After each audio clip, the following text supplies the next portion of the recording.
Welcome back to my channel education with doctor Fatima Mohammad Qasim. Behaviourist कहते हैं कि उनका जो थॉट है, उनका जो बिलीफ है वो ये है कि आप किसी भी तरह का बिहेवियर सीख सकते हैं, समझ सकते हैं with the help of environment. कि आप इन्वायरमेंट के साथ इंटरेक्ट करते हैं तो आप किसी भी तरीके का जो बिहेवियर है वो डेवलप कर सकते हैं, एक्वायर कर सकते हैं, हासिल कर सकते हैं। बिहेवियरिस्ट बिलीव करते हैं कि वो सारे एक्शंस जो इन्वायरमेंटल स्टिमुलाई के साथ हो सकते हैं तो आप उनको एक्वायर कर सकते हैं ईजीली।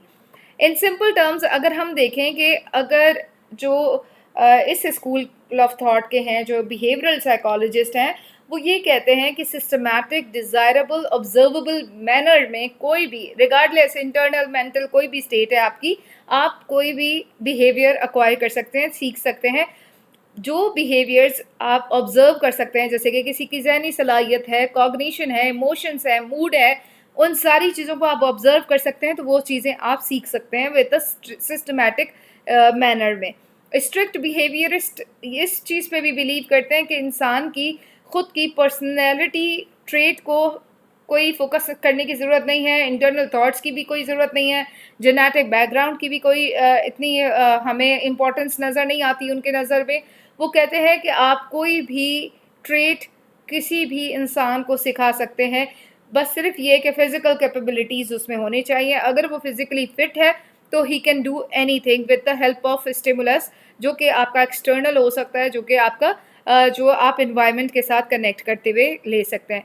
इसी स्कूल ऑफ थॉट से जो जिसमें क्लासिकल कंडीशनिंग है और दूसरा है ऑपरेंट कंडीशनिंग। पहले हमने क्लासिकल कंडीशनिंग को ऑलरेडी स्टडी किया है। ऑपरेंट कंडीशनिंग के जो पायनियर्स हैं वो ये कहते हैं कि आप कोई भी बिहेवियर सीखते हैं दो तरह से, आप रीइंफोर्समेंट और रीइंफोर्समेंट करते हैं। रीइंफोर्समेंट आपकी पॉजिटिव हो सकती है, नेगेटिव हो सकती है। ऑपरेंट कंडीशनिंग के मुताबिक आपका कोई भी पॉजिटिव बिहेवियर है जो कि आपको नज़र आता है, जो आउटकम नज़र आता है, जो डिज़ायरेबल आउटकम्स नज़र आते हैं, वो इसलिए नज़र आते हैं कि अगर आपने पॉजिटिव रीइंफोर्समेंट दिया है तो आपके पॉजिटिव आउटकम्स आएंगे, नेगेटिव रीइंफोर्समेंट दिया है तो नेगेटिव रीइंफोर्समेंट की वजह से जो पॉजिटिविटी है वो डिक्रीज हो जाएगी। अल्टीमेटली जो एडवर्स आउटकम है वो आपका आ जाएगा। बच्चे को कोई चीज़ सिखाना चाहते हैं, अगर आप उनको कोई चीज़ सिखाते वक्त उनको प्रेज़ कर दें, उनको रिवॉर्ड दे दें, तो उस रिवॉर्ड के बेस पे रीइंफोर्समेंट में ये चीज़ कही गई है कि आप रिपीटेशन करवाएं और जैसे ही रिपीटेशन करवाएं जो अमल वो करता जाए उसके नतीजे में आप उनको कोई ना कोई गिफ्ट, कोई ना कोई इंसेंटिव दे दें। इस तरह से वो और ज़्यादा कॉन्फिडेंट हो जाएगा और वो सीखने शुरू हो जाएगा। यही चीज़ आप नेगेटिविटीज़ में भी ले सकते हैं या उनको पनिश कर सकते हैं, उनको वार्न कर सकते हैं। हमेशा पनिशमेंट नेगेटिविटी में नहीं ली जा सकती, बल्कि कुछ जो चीज़ें होती हैं जिसमें पनिशमेंट इज़ वेरी इंपॉर्टेंट, ताकि वो बिहेवियर, सर्टेन बिहेवियर जो टीचर्स बच्चों को सिखाना चाहते हैं, जो ट्रेनर सिखाना चाहते हैं, वो सीख जाए।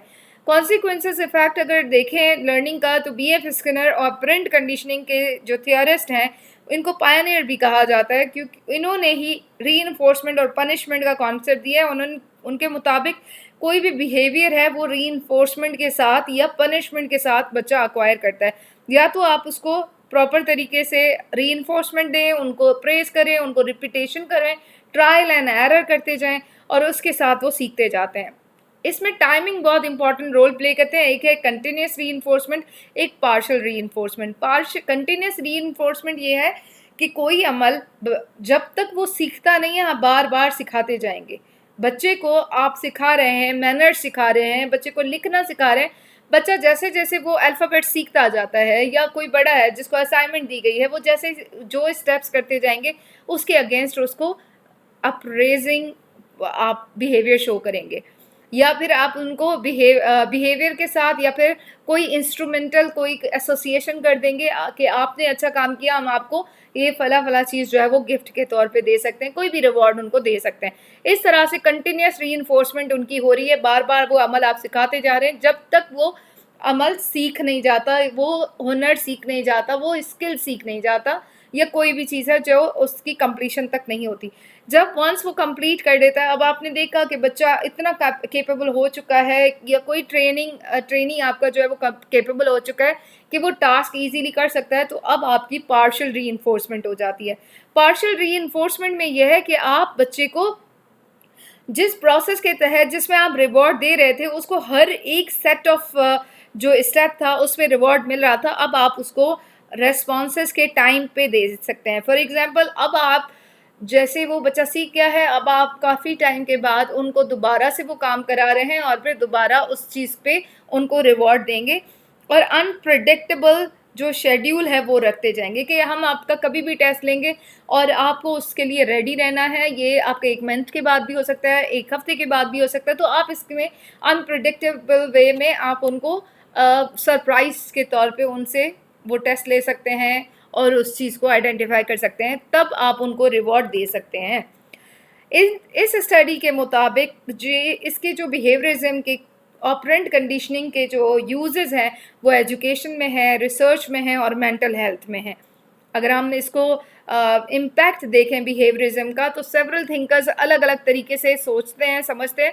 एडवर्ड ली थॉर्नडाइक को पायनियर ऑफ साइकोलॉजिस्ट इस का भी कहा जाता है, क्योंकि उन्होंने लॉ ऑफ इफेक्ट इंट्रोड्यूस करवाया और with the help of Clark Hurt, और उन्होंने प्रपोज किया कि जो ड्राइव थीरी है वो बहुत ज़्यादा इंपॉर्टेंस रखती है लर्निंग में।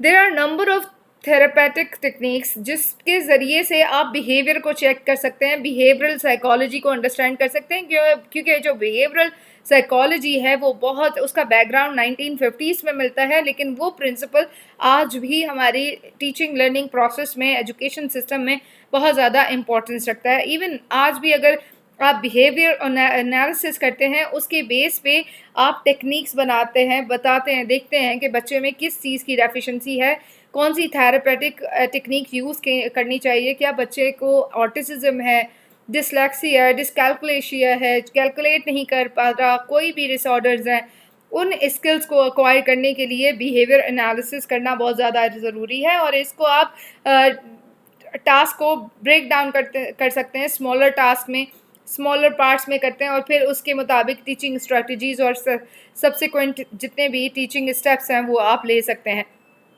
अगर हम क्रिटिसिज्म पे देखें तो ये कहते हैं ये सिर्फ वन डायमेंशनल अप्रोच पे फोकस करते हैं, निगलेक्ट करते हैं कि क्या इंसान की फ्री विल है, उसकी विश है या नहीं है कि वो काम सीखना चाहता है या नहीं सीखना चाहता, इंटरनल कितने इन्फ्लुएंसेस हैं, मूड स्विंग्स हैं, प्रॉब्लम्स हो सकते हैं, अनकॉन्शियस माइंड है। लर्निंग को विदाउट रीइंफोर्समेंट या पनिशमेंट भी कर सकते हैं, लेकिन बिहेवियरिस्ट कहते हैं कि आप, ऑपरेंट कंडीशनिंग वाले कहते हैं कि आप या तो बच्चे को रिवॉर्ड दें, इन रीइंफोर्समेंट करें, या फिर पनिशमेंट करें, तो ही कोई अमल सीखता है। लेकिन ये इसकी लिमिटेशन है।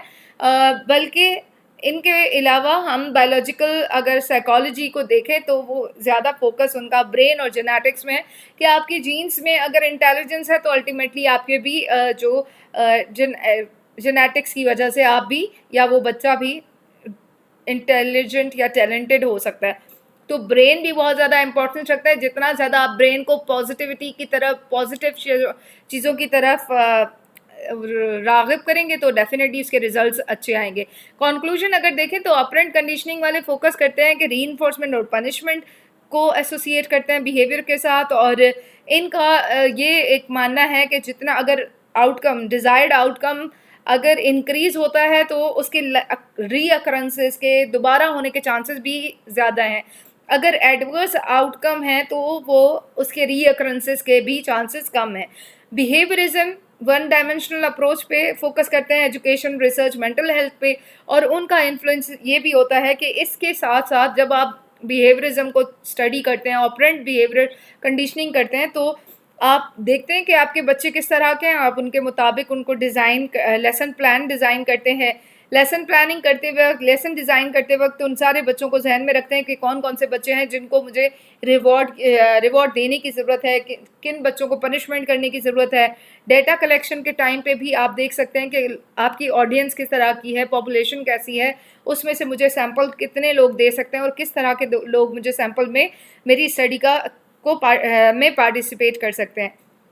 इसमें अगर हम देखें प्रॉब्लमैटिक थॉट्स के जितने भी बिहेवियर्स हैं उनको भी आप चेंज कर सकते हैं। कोई बहुत ज़्यादा नेगेटिव होते हैं, बहुत ज़्यादा आपको डिप्रेशन में लोग मिलते हैं, उनको भी आप इसके साथ चेंज कर सकते हैं। एक क्रिटिसिज्म जो हमें इसमें नज़र आती है वो ये कि इंटरनल या फ्री विल को निगलेक्ट किया गया है।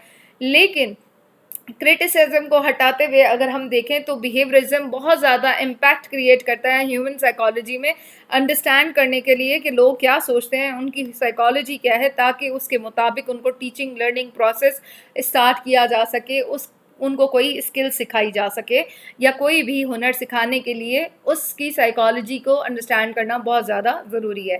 Thank you so much for watching this video.